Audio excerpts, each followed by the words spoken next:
सन्माननीय पत्रकार मित्रो, आज बेस उपक्रमामध्ये मी बेसच्या चेअरमन साहेबांना, चेअरमन जनरल मॅनेजर साहेबांना समर्थ बेस कामगार सेनेच्या वतीने त्यांना सोबत घेऊन भेटायला आलेलो आहे। त्यांना भेटल्यानंतर या कॉन्फरन्स हॉलमध्ये आम्ही कामगारांच्या प्रश्नाबद्दल चर्चा केली। ही चर्चा करत असताना मी त्यांना सांगितलं, बेस ही मुंबईकरांची ओळख आहे, ती राहिली पाहिजे, टिकली पाहिजे, चांगली सेवाही द्यायला पाहिजे आणि त्या दृष्टीने कामगारांचे काही जे काही प्रश्न आहेत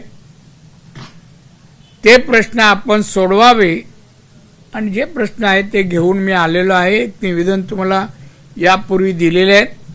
5 प्रश्न आम्ही साहेबांना दिलेले होते आणि त्या 5 प्रश्नावर चर्चा झाली। मी आपल्याला सांगेन, युनियन जरी असली तर युनियन संस्था म्हणजे बीएसटी टिकली तर युनियन टिकणार राहणार। आणि मग आज बीएसटीच्या जनरल मॅनेजर साहेबांना भेटल्यानंतर बीएसटीची आर्थिक परिस्थिती जी आहे ती पाहिल्यानंतर बीएसटी पूर्वीची आणि आत्ताची फार फरक आहे। डबघाईला आलेली बीएसटी आज आहे आर्थिकदृष्ट्या। त्यात ना जीएम साहेबांचा काही हे म्हणजे रोल आहे, त्याचं कारण आहे परिस्थितीमुळे अनेक गोष्टी ज्या घडल्या बीएसटी प्रमाणे, त्यामुळे बीएसटीला फार मोठ्या रकमेची मदतीची गरज आहे। आज जवळजवळ 8000 बसेस पाहिजेत बीएसटीला। बीएसटीकडे 750 बसेस आहेत आणि अनेक रेंटवर घेतात 500, जवळपास 1100-1200 आहेत। या वर्षाच्या बजेटनी साहेबांनी 750 कोटीची तरतूद केली आहे ना तुम्ही, 300 बसेस, तरी पण 1500च्या आत हव्या किती 8000। हा शॉर्टफॉल आहे। तसंच कामगारांचे प्रश्न आहेत, निवृत्ती वेतन त्याची रक्कम दिली गेलेली नाही आहे। त्यानंतर कोविडमध्ये जे काही कामगारांना भत्ता द्यायचा होता तोही 78 कोटी आहे। असे अनेक 4-5 प्रश्न आहेत, सगळे आर्थिक आहेत।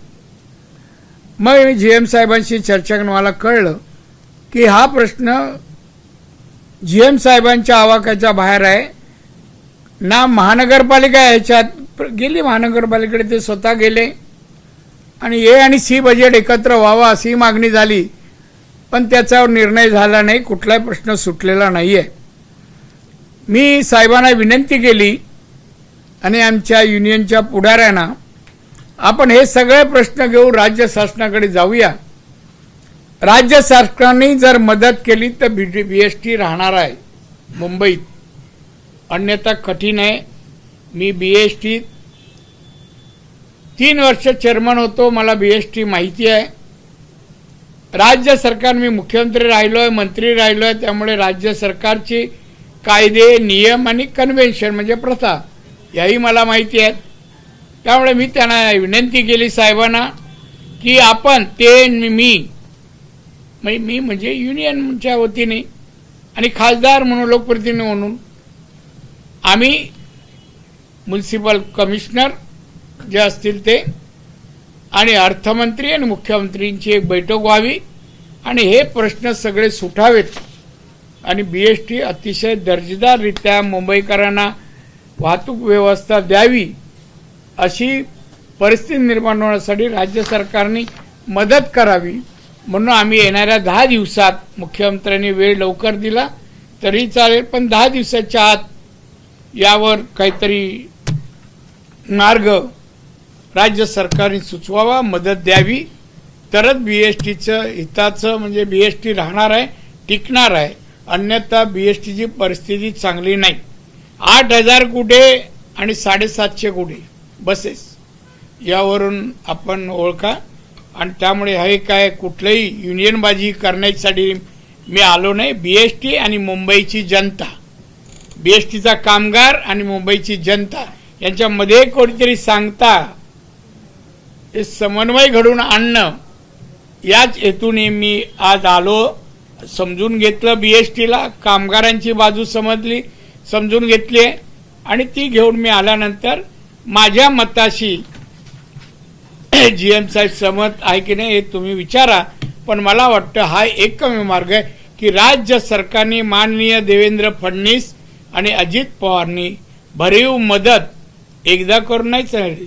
सोर्स ऑफ इन्कम भविष्यासाठी पण कायमस्वरूपी निर्माण व्हायला पाहिजे. पूर्वी सप्लायची मदत होती, खाजगीकरणातून सप्लाय गेला आणि हँडिकॅप BST झालेली आहे. जबाबदार काही शासनाच्या निर्णयामुळे BSTची परिस्थिती आहे. त्यामुळे शासनाने हे वाचावं असं माझं प्रामाणिक मत आहे. त्यामुळे तुम्ही जरी बातमी घ्यायला आलात तर तुम्ही पण मुंबईकर आहात, मुंबईच्या हिताची बातमी द्यावी. याच्यातून चांगलं आम्ही निष्पन्न करू असं मला वाटतं. आता तुम्ही GM साहेबांना काय विचारायचं विचारू शकता. आम्ही लवकरच शासनाकडे गेल्यावर तुम्हाला हवी तशी बातमी मी देईन, हे आश्वासन आहे. आणखी एक कर्मचाऱ्याशी ज्यावेळेस आम्ही बातचीत करतो त्यावेळेस त्यांच्या पदोन्नतीचा एक मुद्दा प्रामुख्याने समोर येतो. 30-30 वर्ष झाला आम्ही एका पदावर आहोत, आमचा काय दोष आहे असं आपलं म्हणणं आणि कामगारांना रास्त आहे. एक तुम्हाला मी पहिल्यांदाच वास्तव सांगितलं काय BSTचे. मी आता माझ्याकडे काय पैसे नाही, खाली आता मी रस्त्याने चाललो, भिकारी आला, साहेब खाणे को देऊ, तर माझ्याच खिशात काय नाही, मी त्याला काय देणार. हा BSTची ती सेम परिस्थिती आहे. कामगार निवृत्ती वेतन नाही दिलंय, कोरोनामध्ये 78 कोटी फक्त नाही दिलेत. याचाच अर्थ असं नाही की टिकायला काय बघा BST देत नाही. हे BSTकडे येणारे पैसे वाहतूक करतात त्यांच्याकडूनच येतात ना, ते पुरेसे नाही येत ना. आणि जगात कुठला ट्रान्सपोर्ट सरकारच्या मतीशिवाय प्रॉफिटमध्ये नाही आहे, लॉसच आहे ट्रान्सपोर्ट वाहतूक व्यवस्था. आणि त्याला हे अपवाद नाही आहे. मी सांगतो लवकर ही परिस्थिती आम्ही निर्माण करू. पूर्ववत BST, पूर्वी जशी BST होती तशी आम्ही निर्माण करू.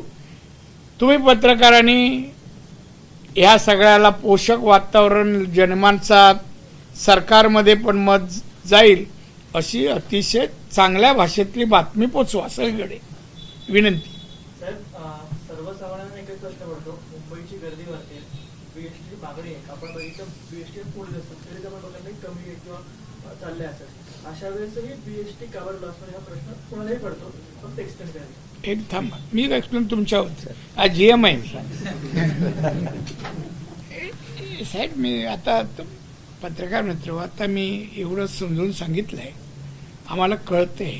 आज आमचा प्रवासी 1-1 तास बसची वाट बघतोय रस्त्यावर. शॉर्टेज आहेत बसेस. 8,000च्या जागी 750च आमच्या खिशात आहेत. आम्ही नाही बसेस देऊ शकत, आर्थिक परिस्थिती. म्हणून त्यांनी A बजेट आणि C बजेट एकत्र व्हावा, कॉर्पोरेट मदत होईल या हेतूने गेले, तिथूनही निर्णय झाला नाही. त्यांनी अनेक GM साहेबांनी अनेक मार्ग शोधले, त्यांना ते मध्येच अडचणीत आहे. आणि म्हणून आम्ही अंतिम कायमस्वरूपी प्रश्न सुटावा, प्रवाशांना थांबता लागू नये, वेळी जावं, बस यावं. BST याच्यापेक्षा लक्झरी बसेस उपलब्ध व्हाव्यात हे माझं मत आहे. आणि त्यामुळे आम्ही तसे प्रयत्न करू. वेगळा प्रश्न आहे. वेगळा वक्फ सुधारणा बोर्ड ए कुठे बसलो रे? आता निर्णय आलाय कोर्टाचा म्हणून बोल ना, काय बोलायचं? वक्फ सुधारणा बोर्ड जो शासनाने मंजूर केला, विधेयक त्याचा कोर्टामध्ये सुनावणी झाली आहे. कोर्टाने असं म्हटलं की 7 दिवसात केंद्र सरकारने आपली बाजू मांडावी, तोपर्यंत कुठलेही बदल त्यामध्ये करू नयेत असं कोर्टाने आदेश दिले. काय कोर्टाचा आदेश केंद्र सरकार इम्प्लिमेंट करेल. आमचं बिल तर क्लिअर आहे. आम्ही काय कोणाची जमीन घेत नाही. एकदम वक्त तुम्ही समजून घ्या. आम्ही जे काही जी वक्तची जमीन म्हणा, जे काही योजनाच आहे ते मुस्लिम बांधवांच्या गरीब लोकांचं संगोपन करण्यासाठी आहे. गरीब दारू 5 स्टार उघडण्यासाठी नाही. वक्तमध्ये एकाने जमीन घेऊन बँगलोरला 5 स्टार हॉटेल चालू आहे, त्यासाठी नाही आहे. आणि म्हणून सरकारने घेतला निर्णय की सर्वसामान्य मुस्लिम समाजाला त्याचा बेनिफिट व्हावं आणि त्याचा निर्णय अगदी भारतीय घटनेच्या नियमानुसार व्हावा आणि म्हणून घटनेत राहून वक्फचा निर्णय झालेला आहे. पटलं? AI मधलं भाषण जास्त आहे हा? बाळासाहेबांचं AI मधलं उद्धव भाषण ठाकरेंच्या पक्षाची काल एक सभा नाशिकमध्ये झाली. हो. त्या सभेमध्ये बाळासाहेबांचे जुना ऑडिओ जो आहे तो हो. पुन्हा एकदा लावण्यात आला आणि कुठेतरी ऊर्जा शिवसेनेमध्ये देण्याचा प्रयत्न उद्धव ठाकरेंनी काल केलं पाहिलं. AI च्या माध्यमातून तो व्हिडिओ दाखवण्यात आला. इंटेलिजन्सचा वापर केला होता. अरे असं करू आजही दे ना. बाळासाहेबांचं नाव वापरून माणसं करू शकत नाही ते ह्यांनी सफिशियंट आहे का? साहेब नाहीत आता आवाज करून. साहेबांची आयडिओलॉजी, साहेबांचे विचार उद्धवनी का नाही इम्प्लिमेंट केले एवढ्या वर्षात? साहेबांचे विचार त्याला माहिती आहे, कॅसेट सगळ्या घरात आहेत. ऐक ना, रात्रभर का नाही केले? लोकांपर्यंत जाणं, सैनिकांना सांभाळणं, प्रेम देणं, हे साहेबांनी केलं ना. म्हणून संघटना मजबूत. मी 39 वर्ष होतो, काही नाहीये. आता मुख्यमंत्री राज्याचं 2.5 वर्ष नुकसान केलं ना त्यांनी. राज्य मागे गेलं 10 वर्ष. ते पवार साहेबांची मेहरबानी बसवलं असं. त्यामुळे मी तुम्हाला सांगतो, उद्धव ठाकरेंनी काही केलं. उद्धव ठाकरे वर येणार नाही. पुढच्या वेळेला विधानसभेत 5 आमदार नसतील अशी उद्धवची परिस्थिती आहे. शिवसेना एकनाथ शिंदे सुरू आहे आणि उद्धव ठाकरेची बंद अवस्थेत आहे. ते असं म्हणतात की भाजपचं हिंदुत्व जे आहे ते नकली आहे. वारंवार तो सांगून काय होतो? काय सांगतो? आम्ही केंद्रात सत्तेवर आहे, राज्यात सरकारवर आहे, पंतप्रधान आमचे आहे. आम्ही नकली असतो ते 140 कोटीपैकी मॅक्झिमम लोकांनी आमचे खासदार निवडून दिले असते का नकली असतो तर? त्याचं तुम्ही का प्रश्न विचारता? त्या लायकीचं नाही हो त्याचे प्रश्न. विचार चांगले प्रश्न. मी कुठे मला बोला, मी येतो ना. उद्धवने विचारावे. मी साहेबांचा सैनिक आहे. साहेब आजही माझे गुरु आहेत. त्यामुळे उद्धव आपल्यासमोर टिकणार नाही हो. दादा, एक वाद जो आहे दुसरीवर आता सुद्धा सुरू आहे. छत्रपती शिवाजी महाराजांची रायगडावरची जी समाधी आहे त्या समाधीच्या बाजूला वाघा कुत्र्याची जी समाधी आहे ती काढावी अशी छत्रपती संभाजी नो महाराज. कॉमेंट्स. मी त्यावर भाष्य नाही करणार. महाराजांच्या कुठल्याही प्रश्नावर भाष्य नाही करणार. प्रकाश बेडवलकर हत्या प्रकरण 2023 मध्ये झालं. 4 आरोपी अटकेत आहेत. तर वैभव नाईकांचा असा आरोप आहे की जो शिरसाट नावाचा गुन्हेगार आहे त्यानं आता एकनाथ शिंदेच्या शिवसेनेत प्रवेश केला स्वतःला वाचवण्यासाठी. मला माहित नाही काय हो प्रश्न आहे लोकांच्या हिताचा, कल्याणाचे. एखादी BST कोण चेसी BSTला मदत करेल असे काय प्रश्न आहे? सोडा हो. तो वैभव नाईकांनी काय आहे 10 वर्ष काय केलं? एक विधानसभेतलं भाषण दाखवावं, नाही तर एका अधिवेशनात आमच्या निलेश राणेची भाषणं दाखवा. हे निकामी माणसाचे मांडूत नका हो. ही वीज सगळं फुकट फुकट जातं ते. आणि वेळ GM साहेबांचा आणि माझाही. दादा, BST जे आहे ते महापालिकेत विलीन करा. मग बोललं A आणि C बजेट. तो प्रस्ताव जो आहे तो सभागृहात मंजूर झालेला आहे. असू दे ना. तर काय अजून तो इम्प्लिमेंट झाला नाही. तुम्ही एकांतात या, तुम्हाला बजेटही समजवतो. मी बजेट हाऊसमध्ये मांडलेले आहेत. कॉर्पोरेशनची आजची आर्थिक परिस्थिती बघतो, बघा तुम्ही, आणि मग तुम्ही सांगा मला 2 बजेट किंवा दोघी संस्था एकत्र यावे का, मिलन व्हावी का? कळलं ना? मर्जर म्हणतात ते कशाचं होतं? काहीतरी पाहिजे ना तिथे. मर्ज झाल्यावर फायदा व्हायला पाहिजे. मग बघा अर्थव्यवस्था सांगा ना त्यांची. ते मेन असले डिपॉझिट पण आता खर्चाला येते आहे. कामगार त्याकडे डोळा लावून आहेत की हे होईल हे होईल. कामगारांचं सगळं होणार, कल्याण करणार आम्ही. कामगारांना वाऱ्यावर आम्ही सोडणार नाही. मी आज आलोय मुख्यमंत्र्यांकडून हे सगळी देणी तर त्वरित द्यायला लावू, पण BSTचा कायमस्वरूपी सोर्स ऑफ इन्कम आम्ही समर्थ BST करण्याचा प्रयत्न आहे. बस. शेवटचा प्रश्न, 9 शिवसैनिक तू कोणाकडून घेतोस हे प्रश्न? उद्धव ठाकरेकडून नाही ना? माझे लिहिलेले आहेत मी. बोल ना. मग कशाला लागतं? मी मग एक कागद पण नाही घेतला एवढं बोलताना. सराव आहे ना, असं नाही. मग बोल ना काय ते बोल. 9 शिवसैनिकांची हत्या झाल्याचा एक आरोप सातत्यानं होतोय. या संजय राऊतांना असं म्हटलं की 9 शिवसैनिकांची हत्या झालेली आहे. त्याच्यात काय तथ्य आहे? आणि कुठे झाली? कुठे झाली? तोडफोडामध्ये झाली असं त्यांचा आरोप आहे की 24 हत्या झाल्या त्यातील 9 शिवसैनिक होते असा आरोप नाही, मला प्लीज असं करा, तर संजय राऊत सांगा, नाव सांगा. कोणाची हत्याने कोणी केली? घाबरतो कशाला? एवढा जीवाला घाबरतो तर घराच्या बाहेर येऊन प्रेस का घेतो? आझाद मैदानला ये, क्रॉस मैदानला ये, आम्ही येऊ ना ऐकायला. आणि तुम्ही काय हो, उद्धव आणि तो संजय काय लोकांना काय देतात हो? कधी भीक देताना संजय राऊतला पाहिलं का उद्धवला पाहिलं हो? का गरीबाला 5 रुपये दिले कधी? काही तुमच्या त्यामध्ये कोरोना आला, कोणाच्या घरात पाठवलं का धान्य, जेवण, खावण या शिवसेनेवाले एकाने कोणी? काय उगाच तुम्ही उगाच ते दुकान चालवता हो. दादा, एक नेशनल मुद्दा है कि नेशनल हेराल्ड मामले में जांच एजेंसी ने चार्जशीट दाखिल की जिसमें आरोपी भाई साहब, कानूनी व्यवस्था या कोर्ट कचहरी का कोई क्वेश्चन को मैं आंसर नहीं देने वाला. नहीं सर, उससे रिलेटेड नहीं है.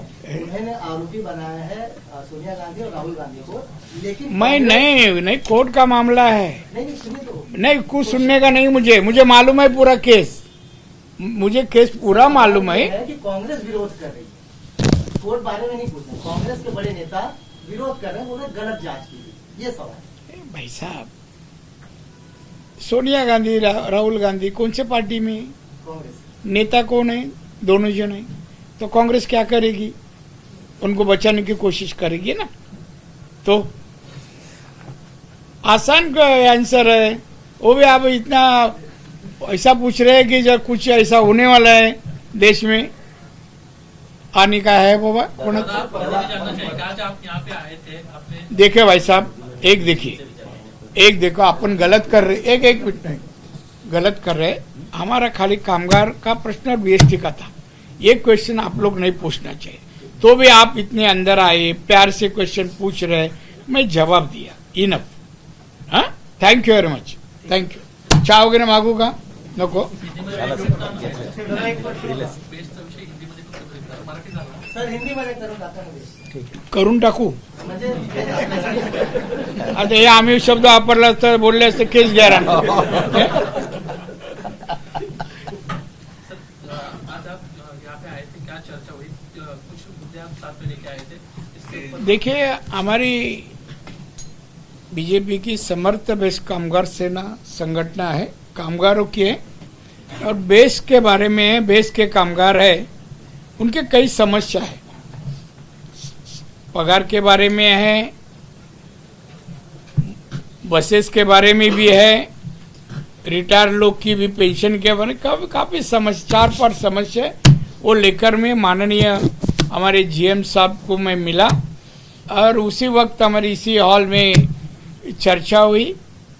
तो ये सब फाइनेंशियली प्रश्न है. बीएसटी के अभी 750 बसेस तो चला रहे, 8000 बसेस की आवश्यकता है. तो उनको सरकार से, कॉरपोरेशन से बस खरीदने के लिए, बसें चलाने के लिए फाइनेंशियली उनको सपोर्ट चाहिए. और मैं देखा सब पूरा कारोबार, बीएसटी की आर्थिक स्थिति देखा मैंने. तो मैं समझता हूँ बीएसटी जैसा बीएसटी इसके पहले थी, उनको बिजली सपोर्टिंग जो अपना एक डिपार्टमेंट था सप्लाई का, उससे प्रॉफिट जो आता था वो ट्रांसपोर्ट को खर्चा किया जाता था. अभी वो नहीं है कि प्राइवेटेशन सप्लाई का होने के कारण. तो अभी हैंडीकैप बीएसटी हो गई. तो ये सब बसेस के लिए पैसा, सर्विस के लिए, सैलरी के लिए पैसे की आवश्यकता है. तो इसके लिए हमें राज्य सरकार के पास महाराष्ट्र के मुख्यमंत्री देवेंद्र फडणवीस और फाइनेंस मिनिस्टर अजीत पवार इनको मिलने वाले हैं. और बीएसटी जो अभी कमजोर हो गई आर्थिक व्यवहार से, उसको मजबूत करने के लिए और हमारी समस्या बीएसटी को दूर करने के लिए हम रिक्वेस्ट करेंगे. मैं समझता हूँ कि सरकार, भाजपा और 3 पार्टी का जो सरकार है, वो हमारा प्रॉब्लम, बीएसटी का प्रॉब्लम, बीएसटी के कामगारों का प्रश्न जरूर हल करेंगे. मैं विश्वास रखता हूँ जल्दी विथिन 10 डेज में हम जाके मिलने वाले हैं. एबीपी माझा, उघडा डोळे बघा नीट.